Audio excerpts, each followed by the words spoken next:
अस्सलामुअलैकुम, welcome to ज़िट्टा vlog. सबसे important बात है जी, बड़ी ईद आ रही है और बड़ी ईद का मज़ा जो होता है वो सिर्फ मिठाइयों में नहीं होता, टिक्का पार्टी में नहीं होता, नए कपड़ों में नहीं होता। असल मज़ा तो इन लम्हों का होता है कि जब घर में बकरा आता है या जानवर आता है और घर मेहमानों और खुशियों से भर जाता है। और सबसे खास लम्हा वो होता है जब बकरे की पहली पूरे मोहल्ले को अनाउंस करती है जी कि मैं आ गया हूँ। बच्चे उनसे खेलते हैं, प्यार करते हैं, लेकिन जब वो कुर्बान हो जाते हैं तो फिर उनकी आंखों में आंसू भी आ जाते हैं।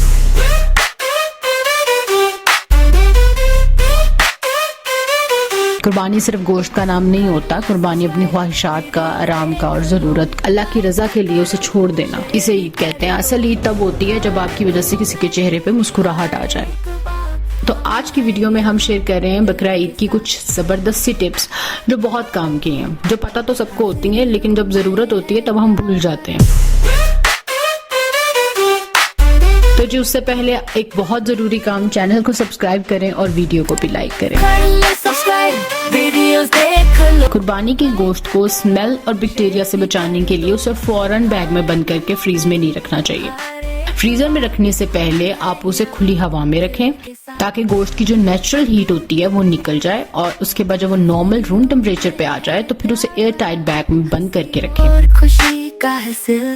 गोश्त को कभी भी धोकर स्टोर नहीं करना, यानी कि उस कहते हैं जी कि उसको सफाई करके उसकी फिर उसको फ्रीज किया जाए ताकि निकाले तो इजीली इस्तेमाल हो जाए। ऐसा नहीं होता, असल में वो बैक्टीरिया को बढ़ा देता है। अगर आप उसको पानी लगा देंगे तो उसके अंदर के जो बैक्टीरिया वो बढ़ जाएंगे और फिर वो इजीली डिस्ट्रॉय नहीं होंगे आपकी नॉर्मल हीट से, या खाना पकने से वो डिस्ट्रॉय नहीं होंगे। तो आपने उनको जब बचाना है तो उसके लिए सबसे इम्पोर्टेंट ये है कि आप उसको पानी लगाए बगैर एयर टाइट बैग्स में रखा करें। वैसे आपने कौन सा जानवर खरीदा और कितने का आया है, कमेंट में जरूर बताएं। कुछ लोग गोश्त के बड़े बड़े पैकेट्स बनाकर एक साथ ही फ्रीज कर लेते हैं, जैसे कि कीमे का एक बड़ा सा पैकेट बना के रख लिया, सारा कीमा एक ही पैकेट में बना के रख लेते हैं। बोनलेस के एक फुल साइज जो होता है बड़ा सा हिस्सा, उसको पकड़ के एक साथ ही फ्रीज कर लेते हैं। लेकिन जब जरूरत पड़ती है तो पूरा पैकेट ही निकाल के उसे डिफ्रोस्ट कर रहे होते हैं और जितना जरूरत होती है लेके उसे बाकी को दोबारा से फ्रीज कर देते हैं। इस तरह ना सिर्फ गोश्त खराब होता है बल्कि बदजायका भी हो जाता है। इसलिए हमेशा गोश्त के छोटे पैकेट बनाकर उसको फ्रीज करें ताकि जब भी निकालें तो एक नया पैकेट निकालें और उसे इस्तेमाल करें। ना तो गोश्त खराब होगा ना उसका जायका खराब होगा। जानवर को सिर्फ रोटी वगैरह मत खिलाएं, ठीक है जी। अगर आप जानवर पे खर्चा करके उसको लेकर आए हैं ना तो उसका फिर पूरी खिदमत करें, क्योंकि वो वीआईपी होता है हमारी ईद का, और वीआईपी फिर उसको प्रोटोकॉल भी देना चाहिए। तो उसके लिए दाना, पानी, वो जो हर चीज जो भी वो खा रहा होता है तो उस चीज का भी बजट अपने पास रखें स्पेशली, और उसकी बहुत खिदमत करें और उसको वीआईपी प्रोटोकॉल भी दें। बकरा ईद का मकसद रील्स बनाना नहीं होता, अल्लाह की रजा हासिल करना होता है। ठीक है, बच्चे लेकर आते हैं और वो उसके साथ रील्स बनाना, फोटोज बनाना भी पसंद करते हैं, जरूर बनानी चाहिए, लेकिन उसे कभी भी दिखावे के लिए नहीं बनानी चाहिए। ऐसे करके आप बहुत से लोगों की दिल आजारी कर सकते हैं, तो इस चीज से जरा बचें। आपको तो पता है खवातीन हो और वो रेडी ना हो ईद पे, ऐसा तो हो नहीं सकता, और ईद हो वो भी बड़ी और उस पर दावत ना हो, ये भी नहीं हो सकता। इसीलिए आपको जब भी किचन में काम करना है तो आप हैवी ड्रेसेस बिल्कुल मत पहने, आप थोड़ा सा कंफर्टेबल ड्रेसेस पहने, खुले खुले से, और हेयर जो है उनको भी टाइट अप रखें, उनको बांध कर रखें, और लाइट ज्वेलरी, लाइट मेकअप के साथ आप स्टाइलिश भी लगेंगी और आप बहुत इजीली काम भी कर सकेंगी।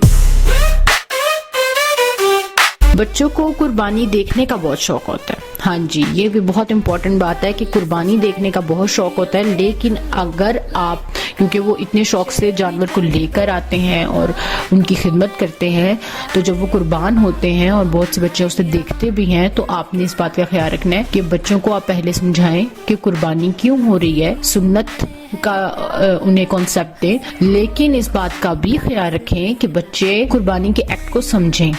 वो बिल्कुल भी उसको अपने उसके स्ट्रेस में ना चले जाएं। बहुत से बच्चे बहुत नाजुक होते हैं, वो इमोशनल स्ट्रेस में जा सकते हैं, और फिर उसके बाद उनसे छुरी वगैरह भी दूर रखें। तो इन चीजों का भी ख्याल रखें, ये बहुत बहुत इम्पोर्टेंट बात है। दिल के साथ। फ्रीजर और फ्रिज को अच्छी तरह से जब आप साफ करते हैं ना, और गोश्त जो होते हैं, आपको पता है लोगों के फ्रिज आफ्टर कुर्बानी बहुत ज्यादा भर जाते हैं, वो फुल गोश्त से भरे हुए होते हैं। तो उसके लिए अगर आप उसके फ्रीजर का जो दरवाजा होता है उसके अंदर अगर आप एक छोटा सा पैकेट बेकिंग सोडा का बना के रख लेंगे ना, तो उससे फ्रीजर में स्मेल नहीं होगी। और सबसे लास्ट और सबसे इम्पोर्टेंट टिप जो है वो ये है कि ज्यादा गोश्त सेव करने की जरूरत नहीं है, बल्कि कोशिश करें कि ज्यादा से ज्यादा गोश्त जो है उसको बांट दें, जरूरतमंद को दें। गोश्त किसी ऐसे घर में भी दे दें जहां पूरा साल गोश्त ही नहीं बनता। और यही असल ईद होती है कि जब आप दूसरों को खुश कर सकें, दूसरों के चेहरे पे मुस्कुराहट ला सकें। बकरा ईद सिर्फ गोश्त और कड़ाही वगैरह का नाम नहीं होता, ये एक वाइब होती है, एक जज्बा होता है रिश्तों का, इबादत का और मुस्कुराहट का।